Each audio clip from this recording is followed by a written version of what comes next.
Gracias a toda la comunidad, a toda la familia. Bueno, pues en este rico miércoles 22 de mayo, siendo las 12 del día, eh, platicaremos de Change Management, de Active, de evolución. Entonces vamos a dar un pequeño espacio en lo que se van conectando. Ya saben que en este mundo del clic, vivimos entre clic y clic. Entonces, ese puente en lo que están en otras reuniones, en los que se integran a la charla, y vamos a un pequeño espacio en lo que se van sumando todos. Hola, Yeka. Ahora te hago el saludo oficial mientras te digo hola, ¿verdad? Hola a todos. Gracias, Yeka. Vamos dando un pequeño momento en lo que se van conectando más personas. Gracias. Estoy abriendo el chat también para estar pendiente de las preguntas. Vale, es poquito. Listo. Menos te platico, Yectuani, que estuvimos el día de ayer en un workshop de Pro Play, de Playmobil Pro aquí en Bogotá. Y eh, sin duda la oportunidad de venir con otra cultura, de Claro, visitar o un contexto diferente al día a día, es maravilloso conectar con la energía, eh, cómo te abre el mundo, el panorama, ¿no? Y decías, de repente tenemos estas rutinas de levantarnos, tomar el café, la oficina, el mismo lugar, tomar el coche, el mismo camino. Y cuando sales, hay una explosión interna espectacular. totalmente. Esto, entonces, contarte que estoy en ese viaje en este momento muy feliz. Bienvenidos a todos los que se están sumando. Gracias por acompañarnos. Estamos aquí echando un poquito la plática en lo que se suman más. Si Sí. alguien se quiere sumar a la plática y echar comentarios, bienvenidos. ¿Verdad? Yo te cuento que me acabo de mudar a Detroit y justo antes de esta charla fui a buscar el lunch a un restaurancito caminando y qué rico vivir caminando a lugares. O sea, lo que dices, la energía, la gente, el espacio, los espacios públicos reclamados por los habitantes de la ciudad, es una locura, está increíble. Y, el espacio es a la cultura como el cuerpo al alma, ¿no? Entonces, cómo el espacio genera, comunica. Y ahora estamos en un par de procesos de Mm, change con un banco y con otra empresa, y exactamente la importancia que asume el espacio Yeka.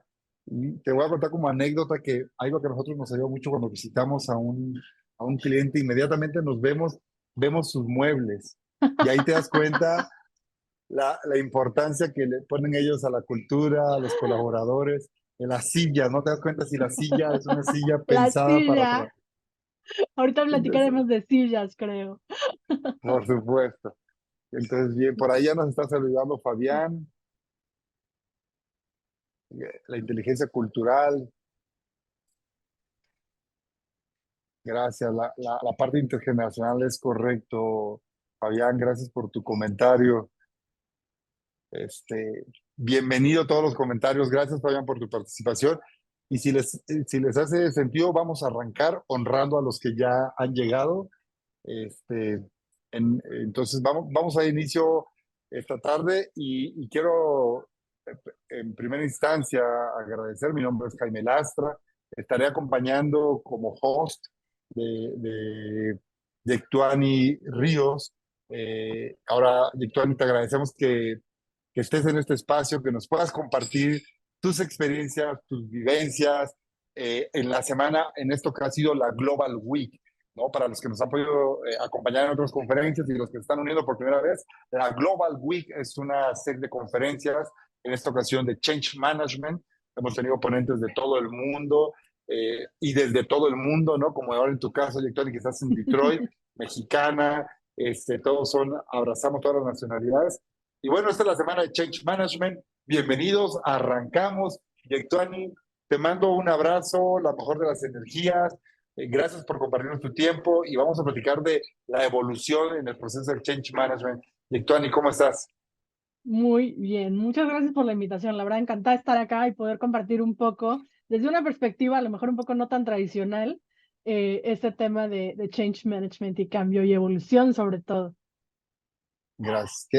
Efectivamente, y ahora en este viaje que vamos a tener, Yectuani, creo que estamos viendo algo en la pantalla, no estoy seguro. Vamos a ver un video de Titi, ¿es correcto? Adelante. Yectuani Rives, Evolución, directora de Asuntos Públicos en Forbes, con 17 años de experiencia en comunicación estratégica y desarrollo de talento. Su pasión por abrir diálogos que motiven a la acción es palpable en su labor diaria. Posee una maestría en Dirección y Mercadotecnia de la OPEX y otra en Gestión y Administración de Empresas, The Power, capacitándola para cumplir su objetivo de crear el futuro todos los días. Bueno, Yectuani, una breve presentación. No sé por qué yo lo escuchaba como medio rápido, pero no hay nada como cederte la palabra, Yectuani, y arrancar esta sesión preguntándote quién es Yectuani, en dónde está el viaje de Yectuani, ¿no? Para los que no te conozcan. Gracias, James. Bueno, ¿quién es Yectuani? Qué palabra, qué pregunta tan filosófica. Yectuani es una emprendedora corporativa. Creo que sí hay que Ok, ponerle una definición. Así es como me gusta imaginarme que soy. Soy una persona que desde hace muchos años trabaja en la industria automotriz, sobre todo en la industria de autopartes, que aparte puede sonar cero sexy, pero bueno, es la industria de autopartes la que genera mucha de la tecnología que hoy vemos adentro del auto. Y desde hace varios años estoy trabajando muy fuerte como para retar estos paradigmas, impulsar cambio dentro de la organización. Llevo 13 años en Forbia, empecé como asistente de dirección general, literal, en algún momento dije, ¿quién pagará bien en Puebla? Y alguien me dijo, pues ser ok. asistente, como en la industria automotriz. Yo venía de Nestlé, de estar compradora estratégica. Y bueno, al final fue un riesgo total y me vine a la industria automotriz como asistente. Estuve 2 años haciendo eso y después estuve 6 años de comunicaciones. Mi última posición en México fue gerente de comunicaciones para el país.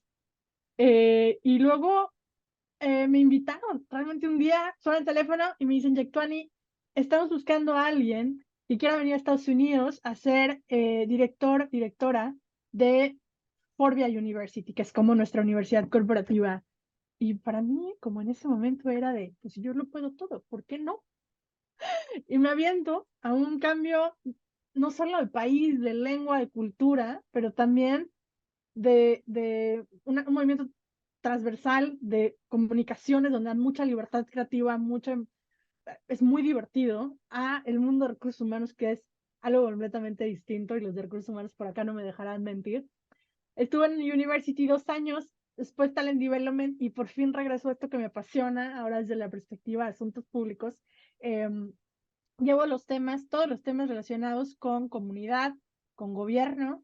Paso mucho tiempo en Washington, paso mucho tiempo en México, platicando con legisladores, platicando con tomadores de decisiones para ver cómo o qué cara tiene la movilidad del futuro. Entonces, gracias por invitarme nuevamente. Feliz de poder compartir con ustedes el día de hoy. Bueno, tu vida profesional, si tuviera un apellido o un nombre, es cambio, ¿no? Totalmente. Y evolución. Entonces, y me encanta, hiciste un acento bien interesante, Yectuani, y contextualizaste muy bien en la industria automotriz, ¿no? Sí. Una industria automotriz, pero ¿qué significa el cambio en la industria automotriz? No me dejarán mentir, los que nos dedicamos al mundo de la consultoría hace un par de años, en plena pandemia, de repente hay una alerta mundial de no hay chips, ¿no? Entonces, de repente no hay chips en la industria automotriz y de repente hoy vemos una nueva ola dentro de la industria automotriz que son los vehículos chinos, ¿no? Los famosos vehículos chinos. Y de repente vemos una nueva ola del mundo de la gasolina a coches eléctricos. Y de repente, o sea, ¿qué está pasando en la industria automotriz en temas de cambio? Y ahora vamos a entrar específicamente a la parte de evolución, ¿no? Pero estamos en la parte de contexto. ¿Qué sucede en la industria automotriz y el cambio? Es fascinante porque la industria automotriz siempre ha cambiado, ¿no? O sea, imagínense los autos que manejaban nuestros papás hace, no sé, 40 años, y tenían una configuración muy específica, a lo mejor los frenos ABS, las bolsas de aire, los cinturones de seguridad no existían. Hablando con el director del Center for Automotive Research de Stanford, él decía en una charla como, es que la industria automotriz solía ser muy estable, muy estable. Tú empezabas acá, terminabas acá, te jubilabas, tenías tu pensión, perfecto, muy estable, pero muy aburrida. Y en los últimos 10 años estamos viendo cómo se ha acelerado el cambio. Cada vez hay, o sea, yo te puedo decir que cada año, año con año, hay una tecnología, o más, obviamente, que están haciendo una irrupción en lo que conocemos como movilidad hoy. Lo que comentas de los chips, sí, nos impactó a nosotros como industria, pero también impactó pues a cualquiera que usara un chip. Entonces eran los juegos del hambre de los chips. O sea, todos teníamos que trabajar para encontrar esos chips que necesitábamos para operar. Obviamente hubo un impacto interesante en la industria automotriz, pero, insisto, esta industria desayuna cambio, come cambio, cena cambio. O sea, es algo que vemos todos los días. Si piensas en una plataforma de cualquier vehículo que vemos en la calle hoy, casi se renuevan cada 3 años. Lo que quiere decir que desde la industria tú produces ciertas piezas para un carro específico y en 3 años tienes que cambiar toda tu línea de producción para producir algo diferente de acuerdo a las especificaciones de tu cliente. Eh, eh, Nosotros estamos viendo, como decías, de los vehículos eléctricos, de los vehículos que están moviéndose a una pues sí, movilidad cero emisiones. En Forvia estamos empujando movilidad de hidrógeno. Entonces, así como todo el mundo habla de cero emisiones y piensa en, ok, voy a llegar, voy a enchufar mi carro, voy a esperar más o menos 4 horas y me voy a ir. Nosotros estamos hablando de, vas a llegar, vas a conectar tu carro, si conectas gasolina, vas a esperar 4 minutos, vas a recargar tu tanque de hidrógeno y te vas a ir. Y tus emisiones van a ser literalmente agua. Y tu range, las millas que vas a tener en tu auto van a ser, pueden ser hasta 900 para un vehículo comercial. Entonces, vaya, son cosas que ya están market ready, que ya cambiaron y solo estamos esperando a que acelere la adopción. Entonces, muchas cosas interesantes que están pasando en la industria. Está cambiando rapidísimo. Ya no es la industria segura y aburrida. Ahora es la industria emocionante, divertida y súper cambiante, ¿no? Claro. Y perdón, te interrumpa, yo creo No, porque no, está no. increíble. Y que iniciaste esta conversación haciendo una presentación de tu personalidad de emprendedora, ¿no? Pero no necesariamente todos los colaboradores tienen esa habilidad o esa afinidad hacia la parte del emprendimiento. El emprendimiento significa o representa una personalidad con ciertos matices. Y por el contrario, muchos colaboradores de la industria automotriz o de las plantas pues, están sufriendo. Hablas de los últimos 10 años en donde la innovación y el cambio lo desayunas, lo comes y lo cenas, ¿no? ¿Cómo la organización eh, o cómo la industria se ha adaptado a una cultura de cambio? ¿Qué es lo que está pasando? ¿Qué tiene que suceder o qué han hecho ustedes para que esto suceda? Claro, yo creo que como industria estamos muy acostumbrados a la agilidad en el mundo de la operación, ¿no? Todos los que Ok, trabajan en manufactura te lo pueden decir. O sea, pueden accionar rápido, mover máquinas, o sea, hacer todo lo que tengan que hacer para entregar el producto. Y el gran reto para la industria automotriz, especialmente para lo que yo he visto, era cómo empujas esa agilidad y esa pasión por el cambio con lo que no tiene que ver con la producción, con las personas, con las instalaciones, hasta con lo que se percibe que tú eres allá afuera. Si yo les pregunto ahorita una encuesta que aparece en el chat, ¿quién quiere venir a automotriz? Seguramente la mitad de ustedes me van a decir que no. Entonces, porque a lo mejor tienen esta idea antigua de la industria automotriz es aburrida. Y yo espero que después de esta plática muchos de ustedes digan, órale, suena increíble, vamos a intentar, vamos a investigar qué ofrecen. claro. Bueno, tuvimos la oportunidad de trabajar en un proyecto, les compartimos hace 7 años, 6 años, Sí, cuando todo está en más o México. menos, ¿no? Y, y había eh, en este proyecto, Yectuani, nos topamos algunos líderes, ¿no? Que te decían, eso no va a suceder, ¿no? Nunca va a Esta suceder. frase de cuando tú presentas una visión de futuro futuros imaginarios, situaciones, contextos que estás leyendo y de una industria que no tenía este sello de cambio, esta parte de innovación como lo tiene ahora, esta agilidad. Y había líderes que te decían esto no va a suceder actualmente. Sí, totalmente. O sea, la primera vez que nosotros vimos, ok, hay esta área de oportunidad. O sea, nosotros sabemos que hay que hacer algo por la gente, tenemos que cambiar la cultura, tenemos que cambiar la forma en la que vivimos la industria automotriz. Pasamos muchas horas aquí.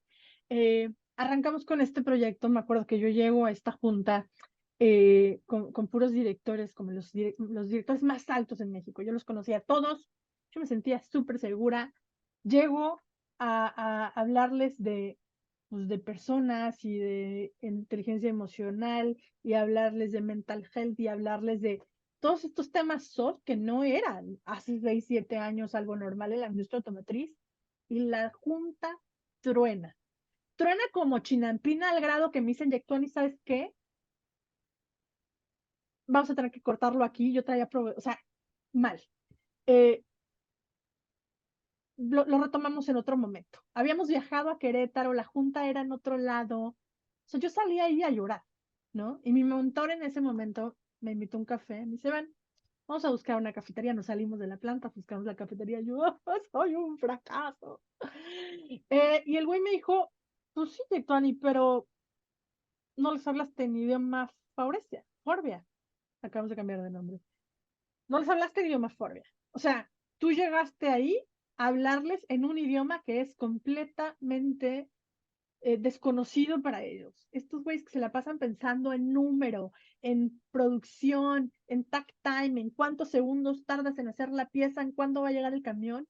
Y resulta que yo llego a hablarles de la importancia de estrechar las relaciones entre el supervisor y el líder de producción, ¿no? Y es como de, ok, ¿no?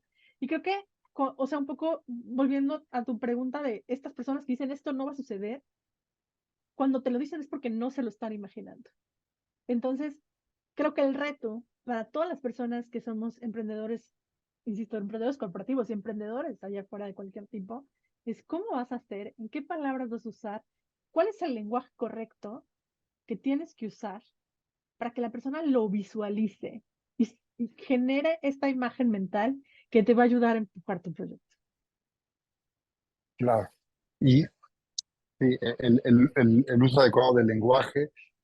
Me quedé en un viaje, Tony, te lo digo, porque sin duda conecté inmediatamente con varios puntos de ese pasado que nos tocó vivir, donde los líderes te dicen esto no va a suceder, donde el líder pone este top. Y es que el dolor del cambio no se encuentra en el cambio, se encuentra en la resistencia. O sea, realmente el dolor está en la resistencia, ¿no? Y la resistencia está en esta serie de creencias porque nuestra capacidad como individuos, Yectuani, y no nos dejarás mentir, nuestra capacidad de capturar el total de la realidad es muy poca. O sea, de la realidad nosotros capturamos una pequeña parte. Y esta pequeña parte nosotros la procesamos con base a nuestra experiencia, ¿no? A nuestros filtros, a nuestro conocimiento, y la convertimos en una realidad interna, ¿no? Hacemos un mapa mental de esta pequeña absorción de la realidad y nos lleva a poder decir estas frases que no va a suceder, ¿no? Entonces, me encanta y dándole esa fuerza, adelante. Sí, o sea, yo me acuerdo que cuando, o sea, imagínense que llegué a decirles, necesito que me den X millones en plural de pesos para hacer unas entrevistas uno a uno en todas las plantas de México, estamos hablando de 17, y que obviamente me paguen los viajes, los gastos de viaje y los gastos de mi equipo para andar viajando y recabar esta información para entender cómo se siente la gente. Y fue como un shock, fue como de, a ver, ¿es en serio que nos estás pidiendo esto? O sea, si nosotros solo queremos mejorar la encuesta, seguro se puede hacer gratis, ¿no? O seguro se puede hacer con todas las metodologías que ya existen. Y un poco rezando a lo que platicábamos era encontrar la forma de hablar. Me acuerdo que les puse un ejemplo y les dije, bueno, a ver, piensen en esto, señores. Digamos que tengo acá un Lamborghini, que es el carro que cualquiera querría tener y que va a darte exactamente lo que necesitas, pero va a ser carísimo, pero a lo mejor nunca lo vas a poder correr a más de 100 kilómetros por hora porque hay fotoinfracción.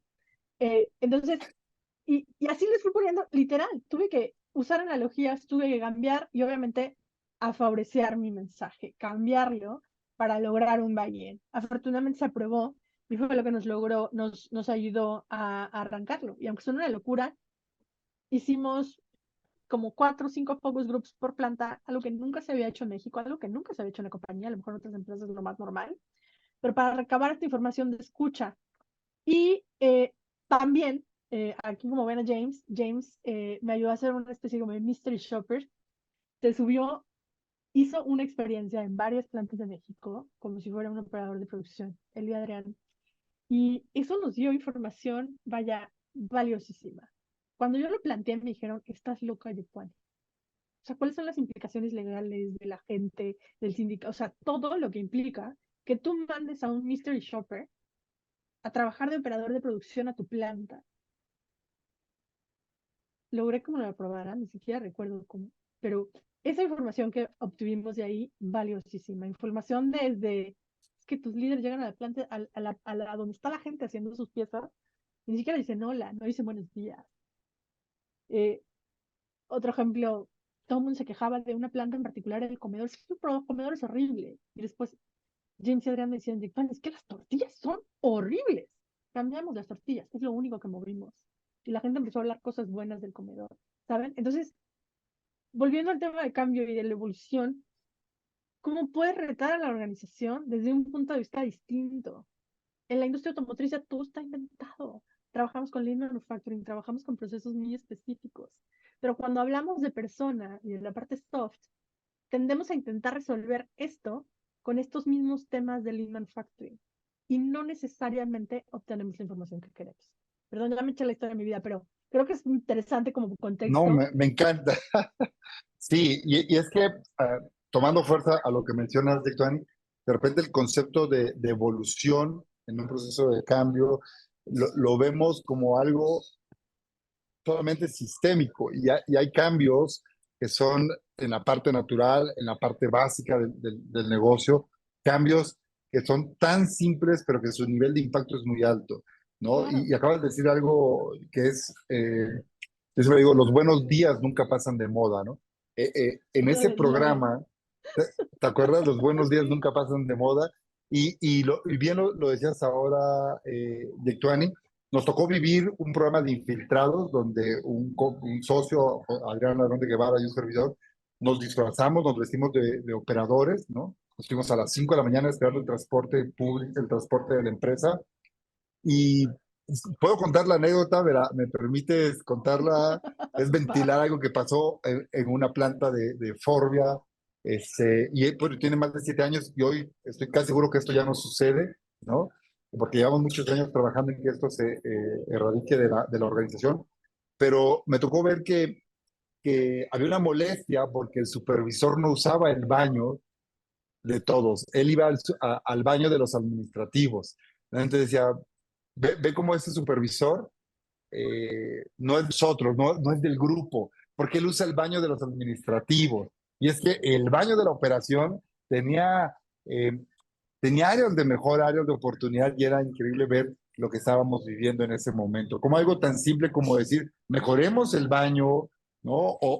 El ausentismo, ¿te acuerdas? En la sesión platicamos por qué no llegaban a trabajar los lunes, ¿no? Me Entonces, acuerdo. los Sí, compañeros, claro. porque creían que yo era un compañero de ellos. Entonces, no, es que el domingo vamos a jugar fútbol o vamos a celebrar algo en la colonia, va a haber cerveza y va a haber drinks. Entonces agarraban la fiesta el domingo y el lunes estaban crudos, ¿no? ¿Te acuerdas, Jack Daniel? Entonces era como, Sí. pues hay que poner un menú para crudos el domingo y es un mini cambio que genera toda una experiencia centrada en personas, en la realidad de nuestros colaboradores, ¿no? Centrada en la realidad de las personas. Creo que ahí le diste el clavo. O sea, otro ejemplo que descubrimos en este proyecto es, o sea, nosotros no entendíamos por qué en ciertos momentos del año la gente renunciaba o dejaban de ir por semanas, ¿no? Y nos dimos cuenta que eran las temporadas de cosecha en ciertos estados del país. Entonces nuestros empleados lo que hacían es que ellos tienen sus campos de cultivo, al final la industria fue llegando cerca de sus comunidades, ellos deciden empezar a trabajar con nosotros, pero obviamente no descuidan el campo. Entonces, en esas temporadas de cosecha, ellos pues priorizaban cosechar o levantar la cosecha porque les iban a dar un ingreso extra. Entonces, ¿cómo adaptarse a esa estacionalidad que vivíamos con los trabajadores? Y hasta para nosotros saber, ok, bueno, creemos que tal vez esto va a pasar, programemos nuestra producción para tener un poquito de gente extra que cubra eso, porque sabemos que va a pasar. O hasta en las botas, ¿no? Porque en este momento del año, las botas de seguridad, no, todo el mundo nos dice que necesitan nuevas porque ya se las acabaron. Entonces es que llegan del trabajo y se van al campo a seguir usando sus botas, ¿no? Y no les voy a decir que no usen las botas, al contrario, es más, consideremos ese elemento que nosotros no habíamos detectado para considerar un presupuesto y que no nos agarre de sorpresa. Fabián, saludos a Tomás Lara. Tomás es lo máximo. Tomás estuvo con nosotros cuando arrancamos este proyecto. Tomás, de hecho, amo a Tomás porque Tomás fue un jefe tan duro, pero que hizo tanto por México. Él era director de recursos humanos de España, vino a México en un momento muy crítico y Tomás era duro. Pero una vez que tú tenías a Tomás de tu lado, una vez que él se volvía como tu influencer, eh, las cosas sucedían. Entonces, una cosa maravillosa. Que es un rol sumamente importante en el proceso de cambio, los sponsors, ¿no? Estos Total. sponsors que te ayudan a tener esa fuerza de impacto y que las cosas sucedan. Y creo que hablamos de sponsor claro, cuando ves como esta persona como de un alto nivel de liderazgo que te ayuda a empujar tus proyectos. Y me gusta también usar a los influencers. ¿Cuáles son esas personas que a lo mejor no tienen una, en el organigrama un tema de liderazgo, pero son líderes naturales? O sea, puede Claro. ser la señora que trabaja en un área en medio de la nada, pero que todo el mundo conoce y todo el mundo ama. Y si la señora invita a la fiesta, todos van a ir.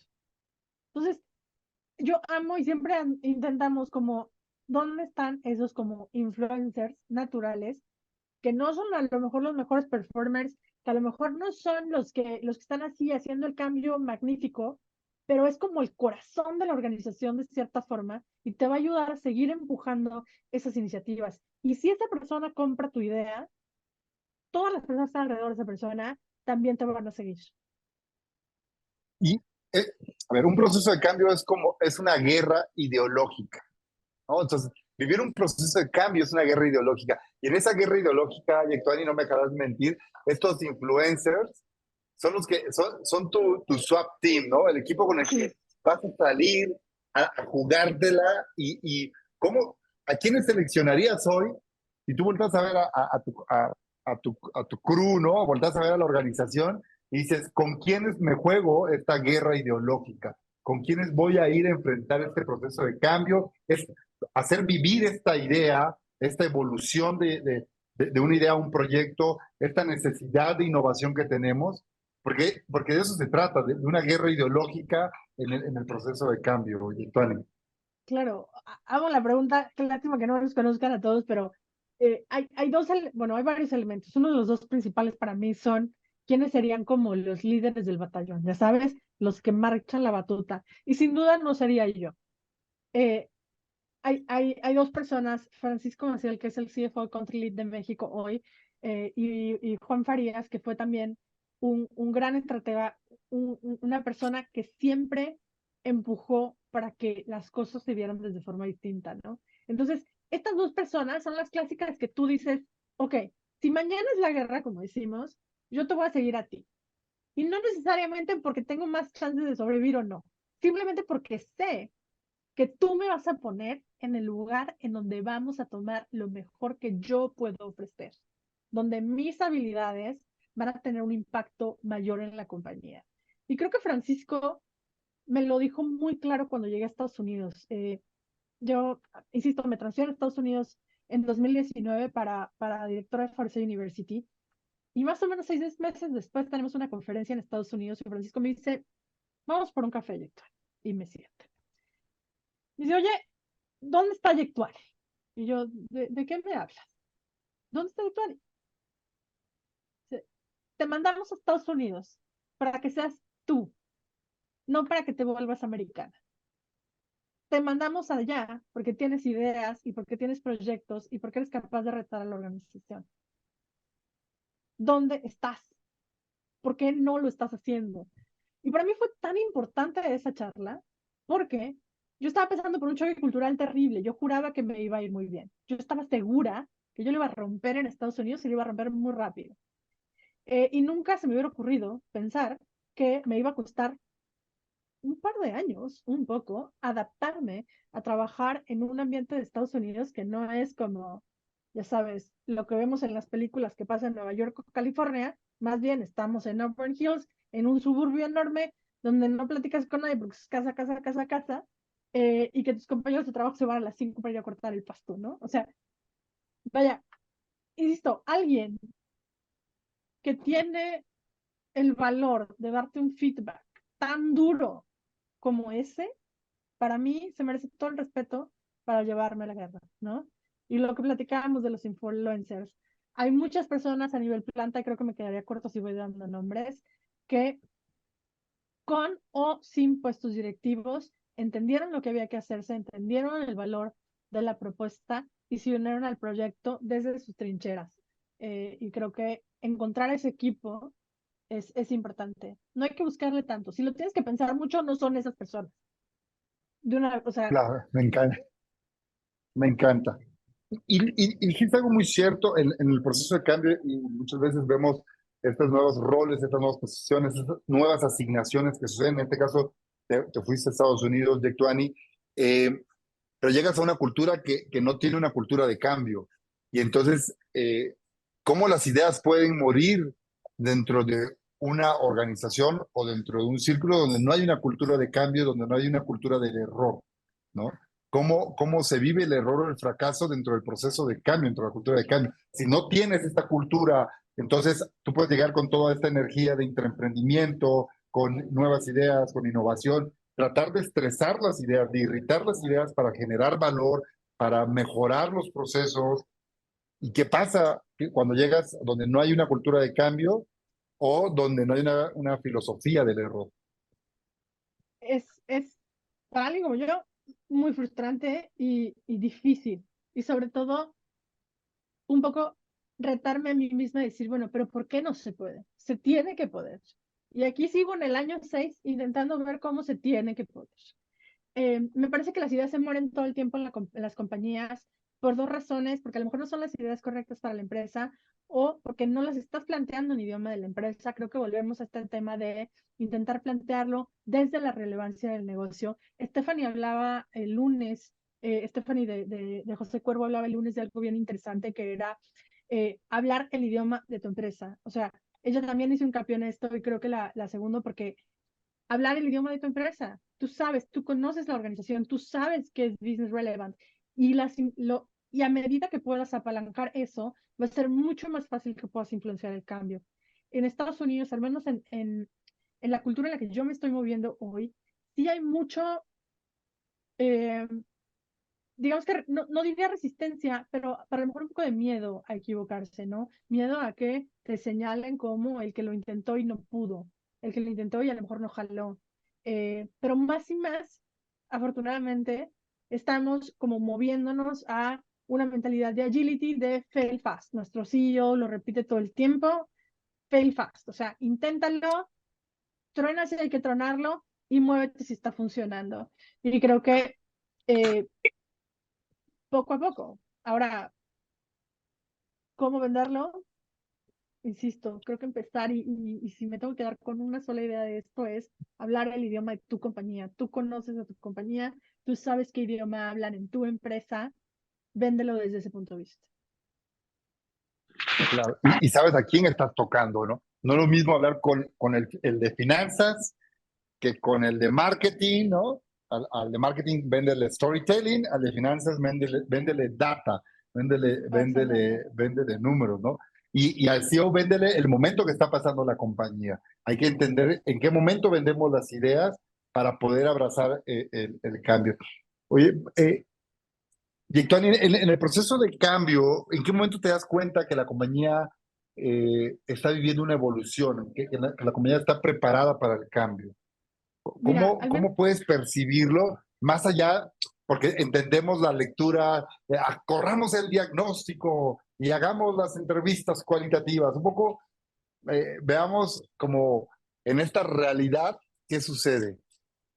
lo que yo he visto es probamos y funcionó, ¿no?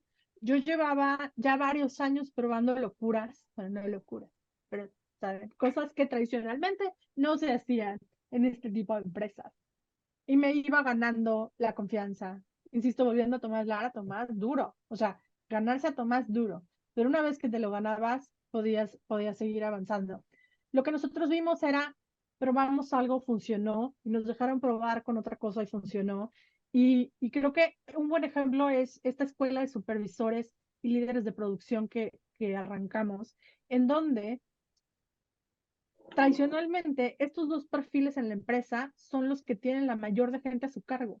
Un supervisor de producción puede tener hasta 25 personas a su cargo, que es muchísimo, y un líder de producción puede tener hasta 8 personas a su cargo. Son gente que en conjunto maneja el 75% de las personas en la compañía. Obviamente gente más arriba, pero que son los que tienen como a su cargo o tienen la visión más clara. A este perfil nunca le hablábamos de otra cosa que no fuera números, producción, eficiencia, calidad, customer satisfaction. Y nos dimos cuenta en este proceso de escucha que había también que hablarles de autoestima, de mental load, de inteligencia emocional. Y generamos un espacio muy interesante para que ellos pudieran sentirse un poco más cómodos en lo que estaban enfrentando día a día. Para mí, esa fue la implementación, pero lo que yo veo 6 años después es que ese programa sigue ahí y se actualiza cada año. Y hoy, ese programa en México es un programa de referencia a nivel mundial de un gran entrenamiento para líderes de producción y supervisores. Entonces, vaya, creo que hay mucho que decir, pero poco a poco vas pagando, o sea, vas comprando esos cambios. No creo que o sea, me parece que tú puedes cambiar algo hoy y no volver a hacer nada nunca más en la vida y ese cambio se puede mantener. Puedes seguir con estos pequeños cambios a lo largo de la historia, pero sí necesitas como las personas que sigan empujando y no se sienten como en el status quo. Me encanta. Sí, ahora pensaba un poco en Forbia, que los últimos 5 años ha comprado varias empresas de la industria, ¿no? Y esto pues impacta en su operatividad, en muchos procesos de cambio, ¿no? En esta unificación de culturas, de sistemas, de safety, ¿no? En el famoso FES de calidad. Eh, todo al final de Tony, lo que ha vivido la compañía los últimos 6 años, permíteme compartir la anécdota, es que Forbia era una cultura muy centrada en el resultado, en el número, enfoque rojo, tiburones. Seguimos ah, siendo, pero sí. pero, pero son tiburones, les encanta llegar al número y eso lo sabemos, pero no está peleado el uno con el otro. El capital emocional, por acá nos preguntaba José Luis, ¿no? Nos decía, la transformación de un sistema es directamente proporcional a su capital emocional, cómo traducírselo al negocio, a los del negocio, porque, porque efectivamente, y no me dejas mentir, no es que ustedes no sigan viendo los indicadores que tienen que ver, si hay que ver 10 indicadores de productividad, de seguridad, de ventas, todos los indicadores se siguen viendo, pero se agregaron 2 o 3 indicadores que son centrados en la persona. Y creo que das en el clavo, se agregaron como indicadores. No fue un PowerPoint que alguien hizo y que se quedó en un share drive y nadie nunca volvió a ver. El éxito del cambio que nosotros implementamos en ese momento significó, o sea, se debe a que se volvió un número más, o sea, idioma 100% Forbia, que es número verde o rojo, nada intermedio, o llegamos o no llegamos, pero en el dashboard que tenían nuestros directores. Y entonces cada gerente de planta tenía que dar un reporte no solo de los temas duros, sino también de los temas ligados de gente y emociones y cultura en algún momento, ¿no? No, insisto, no se quedó en un PowerPoint. Y creo que ahí está el gran reto. Hay grandes cosas que suceden en las organizaciones, que suceden una vez, pero cuando se va la persona que está empujando ese cambio, se caen. Entonces, a mí, por ejemplo, amo ver cómo con Jeremy, con Jimena, con Brenda, todo este proyecto de la Escuela de Supervisores y líderes de producción sigue vivo, y no solo sigue vivo, lo están mejorando y están llevándolo muchísimo más allá de lo que yo pude haber hecho en su momento. Entonces, creo que está bien. Creo que este proceso de mejora continua, no solo enfocado en la producción, sino también en las personas, es muy interesante. Claro, y que impacta en la salud mental de los colaboradores, en la rotación, ¿no? Genera un ecosistema positivo, genera una energía que impacta a todos. Voy a contar la anécdota, recuerdo perfectamente en Ford, en una de sus plantas, había un plan manager que tenía siempre eh, el hábito de saludar en la mañana. Se fue ahora el nombre del plan manager, Fernando que todas Zamora. las mañanas Zamora, exacto, con honor y respeto, que no recuerdo su nombre, pero saludaba a todos los de la planta de mano y era bienvenido y buenos días y cómo estás. Mientras en otra planta no conocían al plan manager, ¿no? Entonces, en una planta lo saludan todos los días de mano y en otra no te saludan. Pero Que hasta cuando el decíamos, cambio, perdón, no, dilo. que hasta decíamos en ese momento, ¿será que Fernando sí hace un clic con la organización? ¿O será que Fernando, o sea, ustedes me decían, es que necesitamos más Fernando, y yo no, pero es que Fernando es muy soft, es demasiado amable, y su planta, súper buenos resultados, todo perfecto, pero a mí, en mi ceguera afavorecida, yo decía, es que sí es demasiado buena onda. decías, eso no va a suceder. Decías, eso no va a suceder también, porque todos en algún momento fuimos líderes resistentes al cambio, todos en algún momento, parte de Claro, nuestro trabajo ha sido esa resistencia. Entonces, vivir dos historias en la misma empresa, una planta donde hay una dureza, ¿no? Una dureza, un liderazgo duro y en el otro tenemos un liderazgo súper apapachador, que abraza con tanto amor. Pero cuando el cambio se vive como sistema, y es algo que deja de ser una iniciativa o una personalidad, y entonces el cambio se convierte parte de la organización de algo sistémico. Los resultados se ven cuando de alguna u otra manera ya es una constante, ¿no? Y hoy hablar de números y de esos indicadores habla de que la organización ha abrazado el cambio.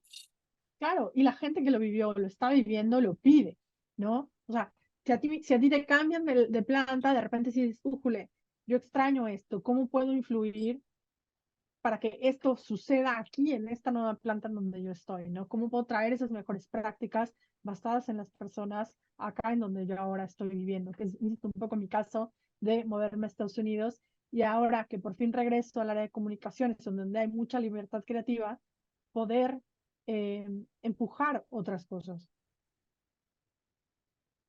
Y justo ahorita estoy corriendo un proceso con el equipo de hidrógeno.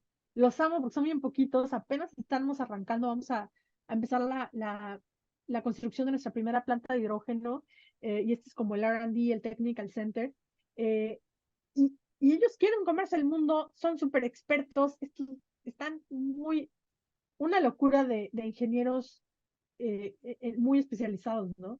O sea, los escucho y digo, es que ustedes son una startup. Ustedes son una startup, señores, se deberían de mover mucho más rápido, pero son parte de una empresa de 150,000 personas a nivel mundial. Entonces, mi reto hoy con ese equipo, iba a decir, Yectuan, ¿y tú qué pintas ayudando al equipo de hidrógeno si estás en Public Affairs? Bueno, pues eso es lo que hace la gente que quiere el cambio. Lo empujan que no sea su chamba. Pero bueno, Claro. este, Construir ese ADN totalmente. sí, no. Y este Y equipo, entender, no va. perdón, ¿y este equipo? No, o Que sea, este equipo que simplemente son que una startup, al final tienen que encontrar, y estamos trabajando en unas opciones que les permitan moverse mucho más rápido para poder lanzar sus productos al mercado en el ambiente favorecido en el contexto de una empresa del tamaño que somos, ¿no? Un producto tan crítico y tan delicado como es un tanque que almacena hidrógeno. Además, claro, no, no, buenísimo. Bueno, en esta guerra ideológica del cambio, uno de las atenciones que debemos de tener todos los que nos dedicamos a los procesos de cambio es abrazar y comprender la diversidad en la personalidad, ¿no? Porque sabemos quienes amamos el cambio, quienes somos adictos a la dopamina, y de repente tomar una decisión desde el escritorio, desde la oficina es muy, muy fácil, pero el nivel de impacto que representa en medida que va bajando, ¿no? Que va descendiendo donde está la operatividad, pues es muy alta. Y hablamos de un impacto emocional, hablamos de un impacto psicológico, y que al final de cuentas repercute en la familia del colaborador. O sea, no solo se queda en la comunidad, repercute en la familia del colaborador. Y es ahí una de las responsabilidades que tenemos aquellos que amamos el cambio. Carolina Boracha, una experta en marca empleadora de Argentina, es lo máximo, Carolina. Ella dijo en su primer libro que la cultura de tu empresa es eso que se habla durante el asado del domingo, ¿sabes? O sea, esa Claro. conversación que tú como empleado tienes con tu familia el domingo cuando te preguntan, ¿y qué onda? ¿Cómo te va en la chamba? ¿No? Eso que respondes, eso es la cultura de tu empresa, ¿no? Entonces, Claro. súper interesante porque a medida que las empresas, y creo que ha mejorado mucho, insisto, han pasado 6, 7 años desde que empezamos a trabajar en esto, creo que ahora está súper en el foco, creo que ya es una prioridad y se le invierte muchísimo en estos temas, pero alguien tenía que arrancarlo y alguien tenía que retar a estas organizaciones tan grandes como para que voltearan a ver que esto se podía hacer distinto. Sí, que al final es retar al paradigma, ¿no? ¿Cómo retamos al paradigma? ¿Cómo nos atrevemos a cuestionar esa realidad, esas creencias que tenemos para poder generar cambios? Y Yectani, ya se nos está acabando el tiempo, rápidamente un poco es cómo medir cualitativamente o cuantitativamente la evolución en un proceso de cambio, la transformación, a qué retos nos enfrentamos, ¿no? Sí, Dentro de un proceso de cambio a la hora de medirlo, ¿no? sí. Bueno, antes de contestar, si alguien tiene otra pregunta, igual lo pueden ir dejando en el chat, a lo mejor nos da tiempo Ay, de algo sí. súper rápido. Eh, ¿Cómo medir? Algo que yo critico mucho es la medición no puede ser exclusivamente hablando de personas, la encuesta de clima, ¿no? La encuesta de clima, si yo lo traduzco a idioma Forbia, es como si yo te dijera, la máquina inyectora está tirando aceite. Y entonces yo te digo, perfecto, vamos a comprar esta cosa de 10 millones de dólares y vamos a componerla y le vamos a hacer una charola para que deje de... O sea, si nosotros hiciéramos algo así en un entorno de producción, estaríamos desperdiciando el dinero y muy seguramente fracasando, ¿no? La encuesta de clima me dice, aquí te duele, pero no necesariamente te va a decir por qué te duele. Es por eso que es súper importante acompañar tu información cualitativa con un proceso adicional de escucha que puede o no ser exhaustivo, depende de cuál sea el tema, en donde tú indagas, en un contexto seguro, en un contexto que le permite a las personas ahondar en las razones de, ok, ¿te ves trabajando aquí en los próximos 5 años? Esa pregunta es clásica en las encuestas de clima. No.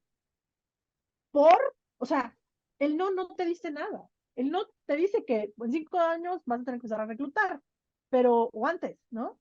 Pero no te dice por qué, no te dice cómo puedes ayudar. Entonces, medir, perfecto, midamos, usemos estas herramientas que nos encanta usar, como la encuesta de clima, pero acompañémosla de alguna herramienta cualitativa que te permita indagar en esos temas que son tan críticos, que sobre todo están empujando el cambio en tu organización. Gracias, Yectuani. Y también nos decía Fabián en el chat, dándole fuerza a lo que acabas de mencionar, nos decía ahora Fabián, gracias por el comentario, es no hay proceso de cambio que no funcione si no hay confianza, ¿no? Y, y estos procesos de escucha lo que buscan es generar espacios de confianza, sin duda alguna. Estos espacios de confianza nos ayudan a poder indagar de qué están hablando los colaboradores, de qué están hablando los líderes dentro de la organización. Entonces, muchas gracias, Faya, muchas gracias a todos los que nos están acompañando. Eh, pues técnicamente, Yectuani, estamos llegando al final, estamos Ya, llegando al final. Por ahí hay una anécdota, Yectuanis, que me encantaría si nos puedes compartir eh, como anecdotario de aquella junta donde te hablaron del club de hombres, del club de Tobis. sí, hace muchos años en una empresa, platicando con algunos líderes de esta empresa, estábamos hablando de la importancia de trabajar en temas de diversidad e inclusión. Esto fue hace bastante tiempo. Y en ese momento, nosotros como haciendo ideas, intentar hacer como, pues estas cosas que hoy son como tan normales, ¿no? Y entonces el líder de esta organización se termina la junta y empieza a quejarse y dice, yo no entiendo por qué hay que trabajar en estas cosas. Eh, porque si no, si las mujeres pueden tener como su club, entonces los hombres también deberían de tener su club. ¿Qué me impide? Y yo así como, fue súper interesante, porque al final había un entorno de mucha confianza entre nosotros que me permitió decirle, a ver, o sea, estamos hablando de cosas distintas, estamos hablando de las métricas que tú estás viendo de lo que está sucediendo aquí, y curiosamente, ¿cuántos años después? Esto es lo más normal, hablar de diversidad e inclusión, hablar de estos espacios en donde estamos ayudando no solo a las mujeres, pero también a los miembros de la comunidad LGBT, para también abrir espacios para personas con discapacidad. La forma en la que estamos retando a las organizaciones para trabajar en diversidad e inclusión es la norma, ¿no?